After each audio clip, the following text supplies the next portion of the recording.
কম বেশি সবাই চেয়ারটাকে আঁকড়ে ধরে রাখার চেষ্টা করে এবং সেটা আঁকড়ে ধরে রাখার ক্ষেত্রে যা করণীয় তাই করার চেষ্টা করে। সেখানে কোনো মানবিকতা, কোনো যুক্তি তর্ক কিছুই কাজ করে না। বন্দিশালা কিন্তু সবসময় ছিল। সবসময় ছিল আপনার ৭১-এর যুদ্ধের সময় পাক বাহিনীর বন্দিশালা ছিল। জার্মান যে নাৎসি পার্টির তাদের অত্যাচার এবং বন্দিশালা ছিল। শেষ যুদ্ধের সময়ের কথা বলছেন, আমরা বলছি না, যে না, একটা আমি বলছি স্বাভাবিক যে যেটা গণতান্ত্রিক একটা সরকার বলে দাবি করে সেই সব সরকারের সময় ছিল কিনা বা আপনার এরকম কোনো ধারণা আছে? আমি যতটুকু জানি এত ব্যাপক হারে ছিল না, কিন্তু সবসময় এরকম কিছু না কিছু ছিল। এর আগেও ছিল, এটা নতুন না। এই ব্যাপকতাটা বা ভয়াবহতাটা এই লেভেলে ছিল না। এই সারা দেশ জুড়ে ৬০০-৭০০ আয়নাঘর নিয়ে তারা যেটা করেছে, তারা যে এইটা করেছে সেটা কিন্তু ছিল না। তো এইটা আমাদেরকে মানে খেয়াল রাখতে হবে। আর আমি যেটা মনে করি যে আসলে কম বেশি সবাই চেয়ারটাকে আঁকড়ে ধরে রাখার চেষ্টা করে এবং সেটা আঁকড়ে ধরে রাখার ক্ষেত্রে যা করণীয় তাই করার চেষ্টা করে। সেখানে কোনো মানবিকতা, কোনো যুক্তি তর্ক কিছুই কাজ করে না।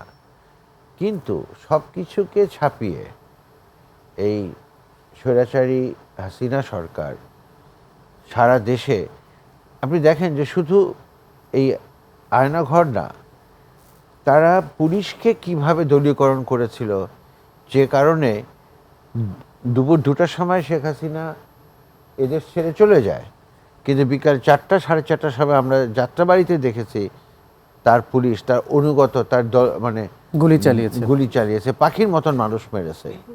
সাভারের একটা ম্যাসাকার হয়েছে, আমরা যতটুকু দেখেছি। সাভারেও ম্যাসাকার হয়েছে। তাহলে মানে এটা হলো একদম চরম একটা কি বলবো, যে রিফ্লেকশন অফ ফ্যাসিজম। এখন আমরা যতই ঢাকতে চাই না কেন, এগুলো তো ঢাকা যাবে না। উনি তো জীবনে কখনো এটা ভুলতে পারবেন না, এবং ওনার পরিবারও কখনো ভুলতে পারবে না যে কিভাবে তার সারা জীবন এই ট্রমাটা থাকবে। আর আমি বারবারই যে কথাটা বলতে চাচ্ছি, যে এই ব্যাপারটা সভ্য জগতে থাকা উচিত না।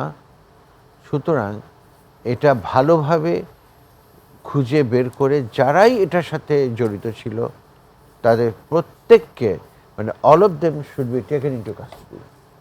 মানে এটা হচ্ছে আমার একদম খোলাখুলি বক্তব্য। আজকে ওনার কাছ থেকে যা শুনছি, অ্যাকচুয়ালি আমার কোনো কথাই বলতে ইচ্ছে করছে না, শুধু ওনার কাছ থেকেই শুনতে চাচ্ছি। কারণ এই এক্সপেরিয়েন্স, এই কথা তো আমরা শুনি নাই। নানান লোকে নানান কথা বলেছে যে ভোরবেলা আজকে জাতিসংঘের যে কথাগুলো আপনি বলছিলেন যে সবকিছুকে দলীয়করণ করা হয়েছিল বিগত বছরগুলোতে, জাতিসংঘ একটা কথা বলেছেন যেটা যে বাংলাদেশের জনগণের বিরোধিতার মুখেও ক্ষমতা আঁকড়ে রাখতে চেয়েছিল সাবেক সরকার, এবং সেই লক্ষ্য পূরণে বিক্ষোভ দমন করার কৌশল নিয়েছিল তারা। এর অংশ হিসেবে শত শত বিচার বহির্ভূত হত্যা, নির্বিচারে গ্রেপ্তার, আটক এরকম চালানো হয়েছিল, এবং বিশ্বাস করার মতো যুক্তিসঙ্গত কারণ খুঁজে পেয়েছে জাতিসংঘ। এটি মানবাধিকার হাই কমিশনার জাতিসংঘের তিনি অভিমত দিয়েছেন সেই রিপোর্টটিতে।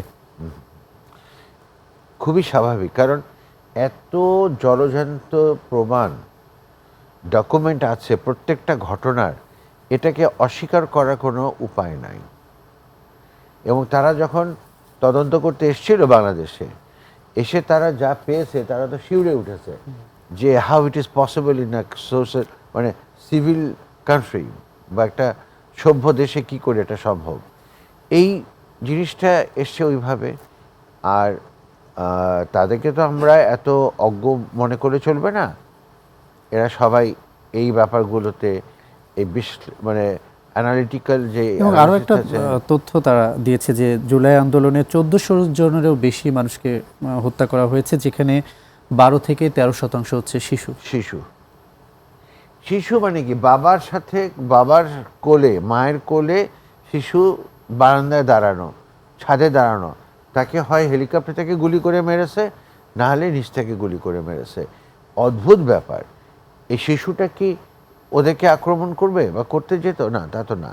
আমি বললাম তো যে মানে হিংস্রতার চরম দৃষ্টান্ত তারা দেখিয়ে দিয়েছে। এবং এই যে বললাম যে র্যাবকে তো কলুষিত করা হয়েছে আসলে। এখন তো দেখা যাচ্ছে যে র্যাবের সবগুলো মানে কি বলবো, হেডকোয়ার্টার বা অফিস বলেন, যেটাই বলেন, প্রত্যেকটা র্যাবেই আপনার এই জিনিস আছে এবং এই অত্যাচার হতো।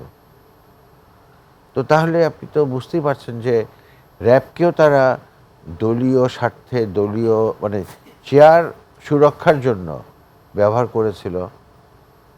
আর যেটা হলো যে ব্যবহার করেছিল অর্ডার ক্যারি করা একটা জিনিস, কিন্তু উনি যেটা চাক্ষুষ প্রমাণ পেয়েছেন যে ওনাদেরকে টর্চার করছে আর তারা হই হুল্লোড় করছে, চা খাচ্ছে, পিৎজা খেতে যাচ্ছে, মানে একটা স্বাভাবিক ঘটনা। স্বাভাবিকের চাইতেও স্বাভাবিক তাদের কাছে। মানে এটা যেমন যে মাছি মারি, মশা মারি না আমরা, মনে হয় যে এরকম একটা ব্যাপার। মানে মানুষের জীবন এত তুচ্ছ, এত মানে মূল্যহীন, এটা এর আগে আমরা কখনো দেখিনি। আমরা মানে আমি মনে করি যে এটা এত কষ্টকর একটা ব্যাপার। আর এটা শুধুমাত্র যে পরিবারগুলো ভিকটিম তারাই বুঝবে, অন্য কেউ বুঝবে না। আপনি দেখেন যে ওখানে ব্রিগেডিয়ার আজমি, একটা সেকেন্ড, মানে ওই যে ওনাদের অন্য কোথায় ছিল আমি জানি না, বাট ব্রিগেডিয়ার আজমি 8.5 বছর সে ছিল, সে তার মাকে দেখতে পারে নাই, তার মানে সে বেঁচে আছে কি নাই এটাও কেউ মানে জানাতে পারে নাই বা জানতে পারে নাই। ফলে তার সংসারটাও কিন্তু ভেঙে শেষ হয়ে গেছে। তার মানে শুধু তাকে 8.5 বছর অত্যাচার করে নাই, তার সংসারটাকেও শেষ করে দিয়েছে। এই জিনিসগুলোর তো ফিডব্যাক থাকবেই, বাউন্স ব্যাক করবেই।